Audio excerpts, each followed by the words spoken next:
Welcome back to my YouTube channel. ನಾನು ನಿಮ್ಮ ಸುಷ್ಮಾ ಮಾತಾಡ್ತಾ ಇರೋದು. ಇವತ್ತಿನ ಟಾಪಿಕ್ ಬಂದು ನಿಮ್ಮ ಪರ್ಸನ್ ಕರೆಂಟ್ ಎನರ್ಜೀಸ್, ಅವರ ಥಾಟ್ಸ್, ಅವರ ಫೀಲಿಂಗ್ಸ್ ಏನಾಗಿದೆ ಅಂತ ಅಂದ್ಬಿಟ್ಟು ನೋಡೋಣ. ಆ್ಯಂಡ್ ಈ ಒಂದು ರೀಡಿಂಗಲ್ಲಿ ನಿಮಗೆ ಯಾವುದಾದ್ರೂ ಒಂದು ಮೆಸೇಜ್ನ ಕ್ಲೇಮ್ ಮಾಡ್ಕೋಬೇಕು ಅಂದರೆ ನಾನು ಒಂದು ಕಮೆಂಟ್ ಸೆಕ್ಷನಲ್ಲಿ ನೀವು 111 ಅಂತ ಅಂದ್ಬಿಟ್ಟು ಟೈಪ್ ಮಾಡ್ಬೋದು. ಆ್ಯಂಡ್ ನಿಮ್ಗೆ ಏನಾದರೂ ಪರ್ಸನಲ್ ಟ್ಯಾರೋ ರೀಡಿಂಗ್ ಬೇಕಿದ್ರೆ ನಾನು ಒಂದು ವಾಟ್ಸಪ್ ನಂಬರ್ಗೆ ಕಾಲ್ ಅಥವಾ ಮೆಸೇಜ್ ಮಾಡಿ ಪರ್ಸನಲ್ ಟ್ಯಾರೋ ರೀಡಿಂಗ್ನ ಪಡಿಬೋದು.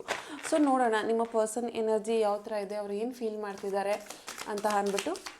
ನಾನು ಕಾರ್ಡ್ ಶಫಲ್ ಮಾಡಬೇಕಾದ್ರೆ ನೀವು ನಿಮ್ಮ ಪರ್ಸನ್ನ ನೆನಪಿಸ್ಕೊಳ್ಳಿ, ಸೊ ದಟ್ ಅವರ ಎನರ್ಜಿನ ಪಿಕ್ ಮಾಡೋದು ಈಸಿ ಆಗುತ್ತೆ. ರೆಸ್ಪಾನ್ಸಿಬಿಲಿಟೀಸ್ ಅಂತ ಅಂದ್ಬಿಟ್ಟು ಕಾರ್ಡ್ ಬರ್ತಿದೆ. I have to take care of my financial and emotional needs.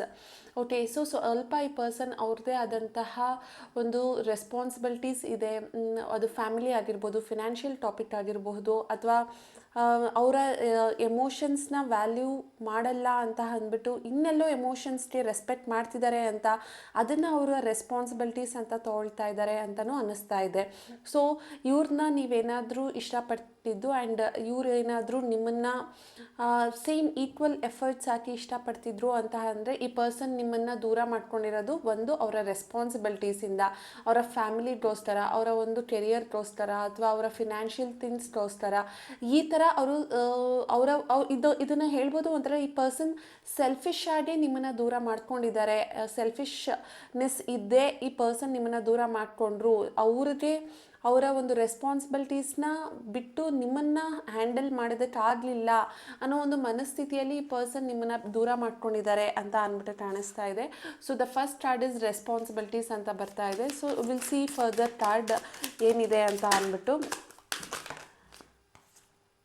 Escape, I left when things got hard. Okay, so ಯಾವಾಗ ಈ ಪರ್ಸನ್ಗೆ ಕಷ್ಟ ಅನ್ನಿಸ್ತು ರಿಲೇಷನ್ಶಿಪ್ ಅಂದರೆ ನಿಮ್ಮನ್ನು ಬ್ಯಾಲೆನ್ಸ್ ಮಾಡಿಕೊಂಡು ಅವರ ರೆಸ್ಪಾನ್ಸಿಬಿಲಿಟೀಸ್ನು ಬ್ಯಾಲೆನ್ಸ್ ಮಾಡಿಕೊಂಡು ಈ ಥರ ಎಲ್ಲ ಅನ್ನಿಸ್ದಾಗ ಈ ಪರ್ಸನ್ನು ನಿಮ್ಮನ್ನು ಗ್ರ್ಯಾಂಟೆಡ್ ಆಗಿ ತೊಗೊಂಡ್ರು. ಅಂದರೆ ಆ ಪರ್ಸನ್ ನಿಮ್ಮನ್ನು ಅರ್ಥ ಮಾಡ್ಕೊಳ್ಳೋದಕ್ಕಿಂತ ನೀವು ಅವ್ರನ್ನ ಅರ್ಥ ಮಾಡ್ಕೊಳ್ತೀರಾ ಅಂತ ಗೊತ್ತಿದ್ದೇ ಆ ಪರ್ಸನ್ ನಿಮ್ಮನ್ನು ಗ್ರ್ಯಾಂಟೆಡ್ ಆಗಿ ತೊಗೊಂಡು ನಿಮ್ಮಿಂದ ದೂರ ಅದನ್ನೇ ಕಾಣಿಸ್ತಿದೆ. ಲೈಕ್ ಈ ಪರ್ಸನ್ಗೆ ನಿಮ್ಮ ರೆಸ್ಪಾನ್ಸಿಬಿಲಿಟೀಸ್ ಬೇಕಾಗಿರಲಿಲ್ಲ, ನಿಮ್ಮ ಕಮಿಟ್ಮೆಂಟ್ ಬೇಕಾಗಿರಲಿಲ್ಲ, ಅಥವಾ ನಿಮ್ಮ ಫೀಲಿಂಗ್ಸ್ನ ರೆಸ್ಪೆಕ್ಟ್ ಮಾಡೋದು ಬೇಕಾಗಿರಲಿಲ್ಲ. ಸೊ ಹಾಗಾಗಿ ಈ ಪರ್ಸನ್ ನಿಮ್ಮಿಂದ ಎಸ್ಕೇಪ್ ಆದರು ಅನ್ನುವಂಥದ್ದು ಕಾಣಿಸ್ತಾ ಇದೆ. ಸೊ ಆ ಪರ್ಸನ್ ಹೇಳ್ತಿದ್ದಾರೆ I left when things got hard. ಅವ್ರಿಗೆ ಯಾವಾಗ ರಿಲೇಷನ್ಶಿಪ್ನ ಹ್ಯಾಂಡಲ್ ಮಾಡೋದಕ್ಕೆ ಆಗ್ತಿಲ್ಲ ಅಂತ ಅನ್ನಿಸ್ತೋ ಆ ಒಂದು ಮೂಮೆಂಟಲ್ಲಿ ಈ ಪರ್ಸನ್ ನಿಮ್ಮಿಂದ ದೂರ ಆದರು ಅಂತ ಅಂದ್ಬಿಟ್ಟು ಬರ್ತಾ ಇದೆ. ಸೊ ಈ ಪರ್ಸನ್ ನಿಮ್ಮಿಂದ ಎಸ್ಕೇಪ್ ಆದರು, ನಿಮ್ಮಿಂದ ಆದಷ್ಟು ಬೇಗ ದೂರ ಆಗಬೇಕು ಇಂಟೆನ್ಷನಲಿನೇ ಅವರು ದೂರ ಆದರು, ನಿಮ್ಮ ರೆಸ್ಪಾನ್ಸಿಬಿಲಿಟೀಸ್ನ ತೊಗೊಳೋದಕ್ಕಾಗಲ್ಲ ಅಂತ ಅಂದ್ಬಿಟ್ಟು. ಸೊ ನೋಡೋಣ what tarot wants to say ಅಂತ ಅಂದ್ಬಿಟ್ಟು. ಓಕೆ, ದ ಟವರ್ ಮತ್ತು 6 ಆಫ್ ಕಪ್ಸ್ ಅಂತ ಬರ್ತಾ ಇದೆ.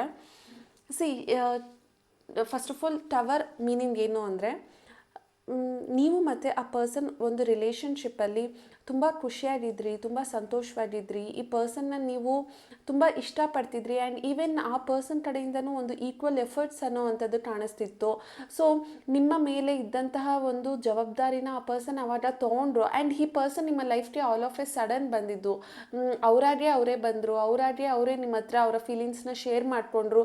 ನೀವು ಅವ್ರನ್ನ ದೂರ ತಳ್ಳಿದ್ರೂ ಕೂಡ ಆ ಪರ್ಸನ್ ಇಲ್ಲ ನನಗೆ ನೀನೇ ಬೇಕು ಅಂತ ಅಂದ್ಬಿಟ್ಟು ಆ ಪರ್ಸನ್ನೇ ನಿಮ್ಮನ್ನು ರಿಲೇಷನ್ಶಿಪ್ಪಲ್ಲಿ ಇನ್ವಾಲ್ವ್ ಆಗೋ ಹಾಗೆ ಮಾಡಿದ್ರು. ಸೊ ಅಷ್ಟೆಲ್ಲ ಆ ಪರ್ಸನ್ನು ರಿಲೇಷನ್ಶಿಪ್ಪಲ್ಲಿ ನಿಮ್ಮ ಜೊತೆ ಇರಬೇಕು ಅಂತ ಅಂದ್ಬಿಟ್ಟು ಎಫರ್ಟ್ಸ್ ಹಾಕಿದಾಗ ನೀವು ಕೂಡ ಆ ಪರ್ಸನ್ನ ಇಷ್ಟಪಡೋದಕ್ಕೆ ಅಥವಾ ಆ ಪರ್ಸನ್ನ ದೂರ ಮಾಡ್ಕೊಳ್ಳೋದಕ್ಕೆ ಯಾವುದೇ ರೀಸನ್ನೇ ಇರಲಿಲ್ಲ. ಸೊ ನೀವು ಆ ಪರ್ಸನ್ನ ಎಕ್ಸೆಪ್ಟ್ ಮಾಡಲೇಬೇಕಾಯಿತು. ಆದರೆ ಈ ಪರ್ಸನ್ ನಿಮಗೆ ಫೀಲಿಂಗ್ಸ್, ಎಮೋಷನ್ಸ್ ಇದೆಲ್ಲ ಕೊಡೋದಕ್ಕೆ ಸ್ಟಾರ್ಟ್ ಮಾಡಿದ್ರು. ಸೊ ನೀವಿಬ್ಬರು ತುಂಬ ಚೆನ್ನಾಗಿದ್ರಿ, but all of a sudden ರಿಲೇಷನ್ಶಿಪ್ಪಲ್ಲಿ ಆ ಪರ್ಸನಲ್ಲಿ ನೀವು ಚೇಂಜಸ್ ನೋಡ್ತಾ ಬಂದ್ರಿ. ಯಾವಾಗ ನೀವು ಸೀರಿಯಸ್ ಆದರೂ ಈ ರಿಲೇಷನ್ಶಿಪ್ಪಲ್ಲಿ ಸ್ಲೋ ಆಗಿ ಆ ಪರ್ಸನ್ನು ನಿಮ್ಮನ್ನು ಗ್ರ್ಯಾಂಟೆಡ್ ಆಗಿ ತೊಗೊಂಡು ನಿಮ್ಮ ರೆಸ್ಪಾನ್ಸಿಬಿಲಿಟೀಸ್ ಬೇಡ ಅಂತ ಅಂದ್ಬಿಟ್ಟು ಅವರು ನಿಮ್ಮನ್ನು ಈ ಒಂದು ರಿಲೇಷನ್ಶಿಪ್ಪಿಂದ ದೂರ ಮಾಡೋದಕ್ಕೆ ಸ್ಟಾರ್ಟ್ ಮಾಡಿದ್ರು. ಬಟ್ ಆ ಒಂದು ರಿಲೇಷನ್ಶಿಪ್ ದೂರ ಆದ್ರೂ ಕೂಡ ಅಥವಾ ನೀವಿಬ್ಬರು ನೋ ಕಾಂಟ್ಯಾಕ್ಟ್ ಸಿಚುವೇಶನ್ ಅಥವಾ ಬ್ರೇಕಪ್ ಸಿಚುವೇಶನಲ್ಲಿ ಇದ್ದರೂ ಕೂಡ ಈ ಪರ್ಸನ್ಗೆ ಅವರು ಮಾಡಿದ್ದೇನು ಅನ್ನೋ ಒಂದು ಮಿಸ್ಟೇಕ್ ಆ ಪರ್ಸನ್ಗೆ ಗೊತ್ತಾಗ್ತಿದೆ. ಅವರು ನೀವೀಗ ಆ ಪರ್ಸನ್ನ ಅಕ್ಸೆಪ್ಟ್ ಮಾಡ್ತೀರಾ ಅನ್ನೋದು ಅವ್ರು ಯೋಚನೆ ಮಾಡ್ತಿದ್ದಾರೆ. ಇಷ್ಟೆಲ್ಲ ನಾನು ನಿನ್ನ ಗ್ರಾಂಟೆಡ್ ಆಗಿ ತೊಗೊಂಡೆ, ನಿನ್ನ ಕೇರ್ಲೆಸ್ ಮಾಡಿದೆ, ನನ್ನದೇ ಆದಂತಹ ವಿಚಾರಗಳಿಗೋಸ್ಕರ ನಾನು ನಿನ್ನ ಬಿಟ್ಟು ಹೋದೆ, ನಾನು ಸೆಲ್ಫಿಶ್ ಆದೆ, ಈಗ ನಾನು ವಾಪಸ್ ಬಂದರೆ ನೀನು ನನ್ನನ್ನು ಅಕ್ಸೆಪ್ಟ್ ಮಾಡ್ತೀಯಾ, ನಾನು ಈ ಥರ ವ್ಯಕ್ತಿ ಅಂತ ನಿನಗೆ ಗೊತ್ತಾದ್ಮೇಲೆ ನೀನು ಇನ್ನೂ ನನ್ನನ್ನು ಇಷ್ಟಪಡ್ತೀಯಾ ಅಂತ ಅಂದ್ಬಿಟ್ಟು ಈ ಪರ್ಸನ್ಗೆ ಫೀಲ್ ಆಗ್ತಾ ಇದೆ. ಸೊ ಇವರು ನಿಮ್ಮನ್ನು ಮತ್ತೆ ಕಾಂಟ್ಯಾಕ್ಟ್ ಮಾಡಬೇಕು ಅಂತ ಅಂದ್ಕೊಳ್ತಿದ್ದಾರೆ. ಈ ಪರ್ಸನ್ಗೆ ಏನಕ್ಕೆ ಅವರು ಕಾಂಟ್ಯಾಕ್ಟ್ ಮಾಡಬೇಕು ಅಂತ ಅಂದ್ಕೊಳ್ತಿದ್ದಾರೆ ಅಂದರೆ, ನೀವು ತುಂಬ ಲಾಯಲ್ ಆಗಿದ್ದೀರಾ ಈ ಒಂದು ರಿಲೇಷನ್ಶಿಪ್ಪಲ್ಲಿ ಅನ್ನೋದು ಆ ಪರ್ಸನ್ಗೆ ಗೊತ್ತು. ನೀವು ಆ ಪರ್ಸನ್ಗೋಸ್ಕರ ವೆಯ್ಟ್ ಮಾಡ್ತಿದ್ದೀರಾ, ಆ ಪರ್ಸನ್ನ ಒಂದು ಮೆಮೊರೀಸಲ್ಲಿ ನೀವಿದ್ದೀರಾ ಅಂತ ಅಂದ್ಬಿಟ್ಟು ಅವ್ರಿಗೆಲ್ಲನೂ ಗೊತ್ತು. ಸೊ ನೀವು ಆ ಪರ್ಸನ್ನ ಈಗಲೂ ಪ್ರೆಸೆಂಟಲ್ಲೂ ಕೂಡ ಅಷ್ಟೇ ಇಷ್ಟಪಡ್ತಿದ್ದೀರಾ ಅನ್ನೋದು ಆ ಪರ್ಸನ್ಗೆ ಗೊತ್ತು. ಆದರೆ ಆ ಪರ್ಸನ್ಗೆ ಅನಿಸುತ್ತೆ, ನಾನು ರೈಟ್ ಪರ್ಸನ್ನ ನಿನ್ನ ಲೈಫಲ್ಲಿ ಬರೋದಕ್ಕೆ ನನಗೆ ಅಷ್ಟು ಅರ್ಹತೆ ಇದೆಯಾ, ನಾನು ಇಷ್ಟೆಲ್ಲ ನಿನ್ನನ್ನು ಗ್ರ್ಯಾಂಟೆಡ್ ಆಗಿ ತೊಗೊಂಡ್ಮೇಲೆ ನಾನು ನಿನ್ನ ಲೈಫಿಗೆ ಬಂದರೆ ನೀನು ಅಕ್ಸೆಪ್ಟ್ ಮಾಡ್ತೀಯಾ, ಬಿಕಾಸ್ ನನಗೆ ಬರಬೇಕು ಅನ್ನೋ ಒಂದು ಇಂಟ್ರೆಸ್ಟ್ ಇದೆ, ನನಗೆ ನಿನ್ನ ಮೇಲೆ ಫೀಲಿಂಗ್ಸ್ ಇದೆ, ನನಗೆ ನಿನ್ನ ಮೇಲೆ ಎಮೋಷನ್ಸ್ ಇದೆ, ನಾನು ನಿನ್ನನ್ನು ತುಂಬಾ ಇಷ್ಟಪಡ್ತಾ ಇದ್ದೀನಿ, ಬಟ್ ನೀನು ನನ್ನನ್ನು ಅಕ್ಸೆಪ್ಟ್ ಮಾಡ್ತೀಯಾ, ನನಗೆ ಗೊತ್ತು ನೀನು ನನ್ನನ್ನು ಎಷ್ಟು ನಿಯತ್ತಾಗಿ ಇಷ್ಟಪಡ್ತಿದ್ಯಾ ಅಂತ ಅಂದ್ಬಿಟ್ಟು. ಆದರೆ ನನ್ನಲ್ಲಿ ಆ ನಿಯತ್ತನ್ನು ನೀನು ನೋಡಲಿಲ್ಲ ಅಲ್ವಾ, ಸೊ ಈಗ ನನ್ನನ್ನು ನೀನು ಅಕ್ಸೆಪ್ಟ್ ಮಾಡ್ತೀಯಾ ಅಂತ ಅಂದ್ಬಿಟ್ಟು ಆ ಪರ್ಸನ್ ನಿಮ್ಮನ್ನು ಕೇಳ್ತಾ ಇದ್ದಾರೆ. So it's up to you whether ನೀವು ಈ ರಿಲೇಷನ್ಶಿಪ್ಪಲ್ಲಿ ಈಗ ಏನು ಡಿಸಿಷನ್ ತೊಗೋಬೇಕು ಅಂತ ಅಂದ್ಬಿಟ್ಟು. ಬಿಕಾಸ್ 6 ಆಫ್ ಕಪ್ಸ್ ಅಂತ ಅಂದರೆ ಆ ಪರ್ಸನ್ ಇನ್ನೂ ನಿಮ್ಮ ಮೆಮೊರೀಸಲ್ಲಿದ್ದಾರೆ, ನಿಮ್ಮ ಥಾಟ್ಸಲ್ಲಿದ್ದಾರೆ, ನಿಮ್ಮ ಫೀಲಿಂಗ್ಸಲ್ಲಿದ್ದಾರೆ, ನಿಮ್ಮ ಬಗ್ಗೆ ಅವ್ರು ಯೋಚನೆ ಮಾಡ್ತಿದ್ದಾರೆ. ನಿಮ್ಮ ಮತ್ತು ಅವರ ಮಧ್ಯ ಕೆಲವೊಂದು ಏಜ್ ಗ್ಯಾಪ್ ಕೂಡ ಇರಬಹುದು. ಸೊ ಈ ಪರ್ಸನ್ ಇನ್ನೂ ನಿಮ್ಮನ್ನು ಎಷ್ಟೋ ಒಂಥರ ಈ ನಾವು ನಮ್ಮ ಮನೇಲಿ ಯಾವುದಾದ್ರೂ ಒಂದು ನಾಯಿನ ನಾವು ಸಾಕಿದರೆ ಎಷ್ಟು ಖುಷಿಯಿಂದ ನಾವು ಅದನ್ನು ನೋಡ್ಕೊಳ್ತೀವಿ, ಅದನ್ನು ಕೇರ್ ಮಾಡ್ತೀವಿ, ಅದಕ್ಕೆ ಮಾತು ಬರಲ್ಲ ಅಂದರೂ ಅದರ ಫೀಲಿಂಗ್ಸ್ನ ನಾವು ಅರ್ಥ ಮಾಡ್ಕೊಳ್ತೀವಿ ಅಲ್ವಾ.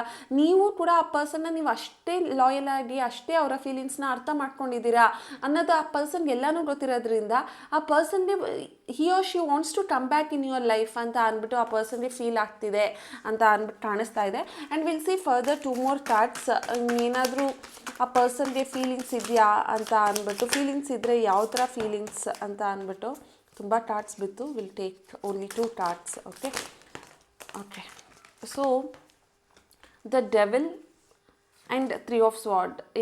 ಯು ಕ್ಯಾನ್ ಸಿ ಹಿಯರ್ ಈ ರಿಲೇಷನ್ಶಿಪ್ಪಲ್ಲಿ ಈ ಪರ್ಸನ್ನು ನಿಮ್ಮನ್ನು ತುಂಬ ಹರ್ಟ್ ಮಾಡಿದ್ದಾರೆ, ನಿಮಗೆ ಬೇಜಾರು ಮಾಡಿಸಿದ್ದಾರೆ ಅನ್ನೋದೆಲ್ಲನೂ ಗೊತ್ತು. ಬಟ್ ಈ ಪರ್ಸನ್ಗೆ ನಿಮ್ಮ ಮೇಲೆ ಇನ್ನೂ ಒಂದು ಅಬ್ಸೆಷನ್ ಇದೆ. ನಿಮ್ಮಿಂದ ದೂರ ಆದಮೇಲೆ 3 of Swords ಅಂತ ಅಂದರೆ ನಿಮ್ಮ ಹೃದಯನ ಚೂರು ಮಾಡಾದಮೇಲೆ ಇಲ್ಲಿ ಒಂದು ಥರ್ಡ್ ಪಾರ್ಟಿ ಸಿಚುವೇಶನ್ ಕೂಡ ಎಂಟರ್ ಆಗಿರೋವಂತಹ ಚಾನ್ಸಸ್ ಇರಬಹುದು.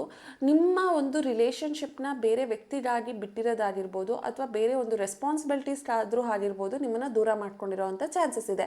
ಬಟ್ ನಿಮ್ಮಿಂದ ದೂರ ಆದಮೇಲೆ ಈ ಪರ್ಸನ್ಗೆ ಫೀಲ್ ಆಗಿದೆ ನೀವು ಅವರ ಲೈಫಲ್ಲಿ ತುಂಬ ಪ್ರಮುಖವಾದಂತಹ ವ್ಯಕ್ತಿ, ನಿಮ್ಮ ಒಂದು ಜಾಗ ಅವರ ಒಂದು ಜೀವನದಲ್ಲಿ ತುಂಬ ಸ್ಟ್ರಾಂಗ್ ಆಗಿದೆ, ಅದನ್ನು ಯಾರೂ ಕೂಡ ರೀಪ್ಲೇಸ್ ಮಾಡೋದಕ್ಕಾಗಲ್ಲ ಅನ್ನೋ ಒಂದು ರಿಯಲೈಸೇಷನ್ ಆ ಪರ್ಸನ್ಗೆ ಆಯ್ತಾ ಬಂತು. ಈಗ ಅವರು ಬೇಜಾರು ಮಾಡ್ಕೊಳ್ತಿದ್ದಾರೆ, ಅಳ್ತಿದ್ದಾರೆ, ದುಃಖ ಪಡ್ತಿದ್ದಾರೆ, ನೀವು ಬೇಕು ಅಂತ ಅಂದ್ಬಿಟ್ಟು ಆ ಪರ್ಸನ್ ಫೀಲ್ ಮಾಡ್ತಿದ್ದಾರೆ. ಆದರೆ ಈಗ ಆ ಪರ್ಸನ್ ನಿಮ್ಮ ಲೈಫಲ್ಲಿ ಬಂದರೆ ನೀವು ಅವ್ರನ್ನ ತಪ್ಪಾಗಿ ತಿಳ್ಕೊಳ್ತೀರಾ ಅನ್ನೋ ಒಂದು ಮೈಂಡ್ಸೆಟ್ಟಿಂದ ಈ ಪರ್ಸನ್ ನಿಮ್ಮ ಲೈಫ್ಗೆ ಬರೋದಕ್ಕೆ ಹಿಂದೆ ಮುಂದೆ ನೋಡ್ತಿದ್ದಾರೆ.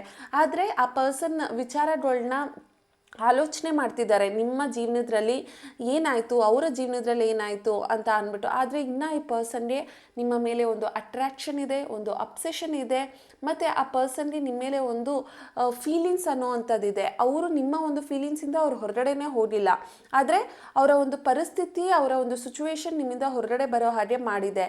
ಸೊ ಈ ಒಂದು ವ್ಯಕ್ತಿಗೆ ನಿಮ್ಮ ಮೇಲೆ ಎಷ್ಟೇ ಫೀಲಿಂಗ್ಸ್ ಇದ್ರೂ ಇದು ವರ್ಕ್ ಆಗುತ್ತಾ, ಈ ರಿಲೇಷನ್ಶಿಪ್ಪು ನನಗೂ ನಿಮಗೂ ಸರಿ ಹೋಗುತ್ತಾ ಅನ್ನೋ ಒಂದು ಮೈಂಡ್ಸೆಟ್ಟಲ್ಲಿ ಈ ಪರ್ಸನ್ ಇದ್ದಾರೆ ಅಂತ ಅಂದ್ಬಿಟ್ಟು ಕಾಣಿಸ್ತಾ ಇದೆ. ಸೊ ಅವ್ರಿಗೆ ನಿಮ್ಮ ಮೇಲೆ ಒಂದು ಅಟ್ಯಾಚ್ಮೆಂಟ್ ಅನ್ನೋದನ್ನ ನೀವು ಕಿತ್ತಾಕಿದ್ರು, ಅವ್ರು ಕಿತ್ತಾಕಿದ್ರು, ಈ ಪರ್ಸನ್ ಮತ್ತೆ ಮತ್ತೆ ನಿಮ್ಮ ಲೈಫ್ಗೆ ಬರೋ ಹಾಗೆ ಮಾಡುತ್ತೆ. Because it's a karmic energy. Because 3 of Swords with devil card ನೋಡಿದಾಗ ಇದು ಒಂದು ಕಾರ್ಮಿಕ್ ಎನರ್ಜಿ. ನೀವಾಗಿ ನೀವೇ ಆ ಬಂಧನಕ್ಕೆ ಹೋಗ್ತಿಲ್ಲ, ಆ ಪರ್ಸನ್ ಆಗಿ ಆ ಪರ್ಸನ್ನು ಬರ್ತಾ ಇಲ್ಲ. ನಿಮ್ಮಿಬ್ಬರ ಮಧ್ಯೆ ಇರೋವಂತಹ ಒಂದು ಕಾರ್ಮಿಕ್ ಬಾಂಡಿಂಗ್ ನಿಮ್ಮಿಬ್ಬರನ್ನ ಮತ್ತೆ ಒಂದು ಮಾಡ್ತಿದೆ ಅಂತ ಅಂದ್ಬಿಟ್ಟು ಹೇಳ್ಬೋದು. ಸೊ ನೋಡೋಣ, ಇಷ್ಟೆಲ್ಲ ಆದಮೇಲೆ ನಿಮಗೆ ಗೈಡೆನ್ಸ್ ಏನಿದೆ, ನೀವೇನು ತಿಳ್ಕೊಬೇಕು ಈ ರಿಲೇಷನ್ಶಿಪ್ಪಲ್ಲಿ ಅಂತ ಅಂದ್ಬಿಟ್ಟು ನೋಡೋಣ. ಸೊ ಈ ಒಂದು ರೀಡಿಂಗ್ ಮಾಡಬೇಕಾದ್ರೆ ತುಂಬ ಝೋಡಿಯಾಕ್ ಸೈನ್ಸ್ ಅನ್ನೋ ಅಂಥದ್ದು ಕಾಣಿಸಿದ್ದು ಮಕರ ರಾಶಿ, ಮಿಥುನ ರಾಶಿ ಮತ್ತು ಕುಂಭ ರಾಶಿ, ಕನ್ಯಾ ರಾಶಿ, ವೃಷಭ ರಾಶಿ ಅಂತ ಅಂದ್ಬಿಟ್ಟು ಹೇಳ್ತೀನಿ.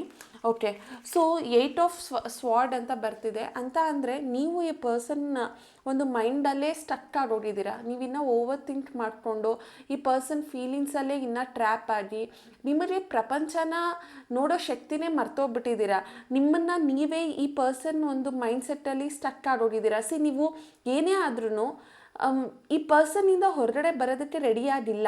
ನಿಮ್ಮ ಮನಸ್ಸು, ನಿಮ್ಮ ಬುದ್ಧಿ ನಿಮಗೆ ಚಾಲೆಂಜಸ್ ಅನ್ನೋವಂಥದ್ದು ತೋರಿಸ್ತಾ ಇದೆ. ಅಂದರೆ ನಿಮ್ಮ ಮನಸ್ಸು ಹೇಳುತ್ತೆ ಈ ಪರ್ಸನ್ ಬೇಡ ಅಂತ, ನಿಮ್ಮ ಬುದ್ಧಿ ಹೇಳುತ್ತೆ ಇಲ್ಲ ಈ ಪರ್ಸನ್ನೇ ಬೇಕು, ಯಾಕೆಂದರೆ ಇವ್ರು ಅಷ್ಟೆಲ್ಲ ಪ್ರೀತಿ ಕೊಟ್ಟಿದ್ದಾರೆ, ಈಗ ಮತ್ತೆ ವಾಪಸ್ ಬಂದರೆ ಅದೇ ಪ್ರೀತಿ ನನಗೆ ಸಿಗುತ್ತೆ, ಅದಕ್ಕಾಗಿ ನಾನು ವೆಯ್ಟ್ ಮಾಡೋಣ ಅಂತ ಅಂದ್ಬಿಟ್ಟು ನೀವು ಇನ್ನೂ ಅಲ್ಲೇ ಸ್ಟಕ್ ಆಗೋಗಿದ್ದೀರಾ.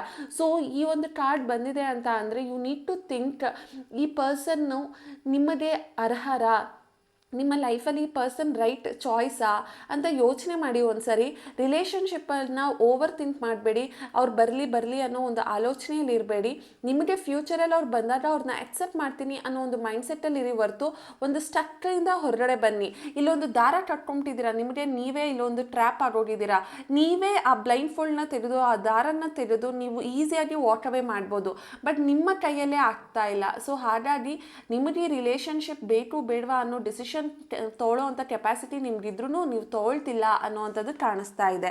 ಸೊ ನೀವಿನ್ನೂ ಸ್ಟಕ್ ಆಗಿದ್ದೀರಾ. ನೀವಿನ್ನೂ ಓವರ್ ಥಿಂಕ್ ಮಾಡಿಕೊಂಡು ಅಲ್ಲೇ ಸ್ಟ್ರೆಸ್ಸು, ಆ್ಯಂಸೈಟಿ, ಟೆನ್ಷನ್ನ ತೊಗೊಂಡು ಅಲ್ಲಿ ಇಲ್ಲಿ ದುಡ್ಡು ಹಾಕ್ಕೊಂಡು ಅಲ್ಲಿ ಇಲ್ಲಿ ಟ್ಯಾರೋ ರೀಡರ್ಸ್ನ ಕೇಳಿಕೊಂಡು ನಿಮ್ಮ ಲೈಫ್ನ ನೀವೇ ಸ್ಪಾಯ್ಲ್ ಮಾಡ್ಕೊಳ್ತಿದ್ದೀರಾ.